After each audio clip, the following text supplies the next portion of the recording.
स्वागत है मेरे प्यारे बच्चों, आप सभी का आपकी अपनी गणित की कक्षा में। आज हम वाणी श्रृंखला की वैदिक गणित भाग 2 के पाठ 13 का अध्ययन करेंगे और हमारे पाठ का नाम है ज्यामिति।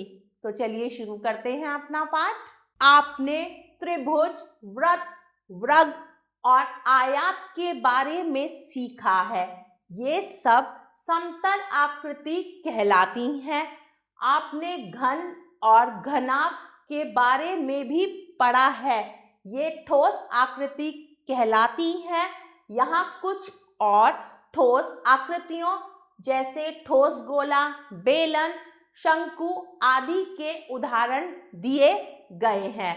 समतल आकृति, वर्ग, आयत।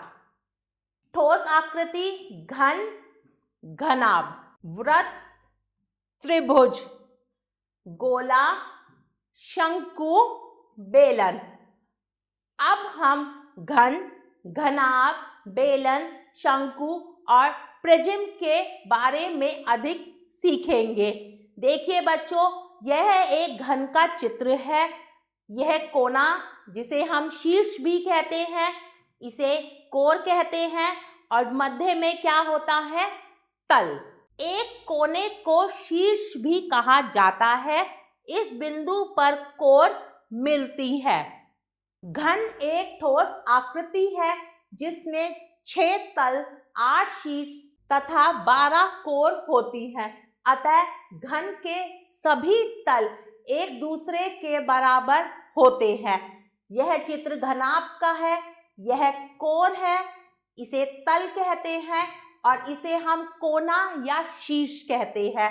घनाभ एक ठोस आकृति है जिसमें 6 तल, 8 शीर्ष तथा 12 कोर होती है। एक घनाभ के सभी तलों का समान होना आवश्यक नहीं है, परंतु यदि सभी तल समान है तो घनाभ को घन कहते हैं। अब हम अध्ययन करेंगे बेलन के बारे में। बेलन एक ठोस आकृति है जिसमें एक वक्र तल, 2 समतल तथा कोई शीर्ष नहीं होता। यह बेलन का चित्र है, यह समतल है और इसे हम वक्र तल कहते हैं। गोला, गोला एक ठोस आकृति है जिसमें एक वर्ग तल होता है तथा कोई कोर व शीर्ष नहीं होता। इसे हम क्या कहते हैं? वर्ग तल। शंकु, शंकु एक ठोस आकृति है जिसमें एक वक्र तल, एक समतल तथा एक शीर्ष होता है। शीर्ष इसे कहा जाता है, इसे वक्र तल कहते हैं और इसे हम समतल कहते हैं। अब हम अध्ययन करेंगे प्रिज्म के बारे में।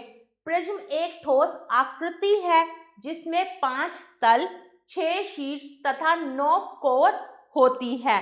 शीर्ष, कोर, तल। निम्नलिखित को मिलाइए। चलिए मिलान करते हैं। बताइए यह चित्र किसका है? घनाभ, गोला या बेलन? यह चित्र है बेलन का। दूसरा चित्र को हम मिलाएंगे घनाभ से और तीसरी आकृति को हम मिलाएंगे गोला से। प्रश्न 2, निम्नलिखित आकृतियों के नाम लिखिए वह उनमें रंग भरिए। प्यारे बच्चों, प्रश्न 2 में आपको अपनी पसंद के सुंदर सुंदर रंग भरने हैं दी हुई आकृतियों में और उनके नाम लिखने हैं। यह प्रश्न आप स्वयं करेंगे। प्यारे बच्चों, कैसा लगा आपको यह पाठ? आशा करती हूँ आपको यह पाठ बहुत अच्छा लगा होगा। हम पुनः फिर मिलेंगे एक नए पाठ के साथ। तब तक के लिए आभार।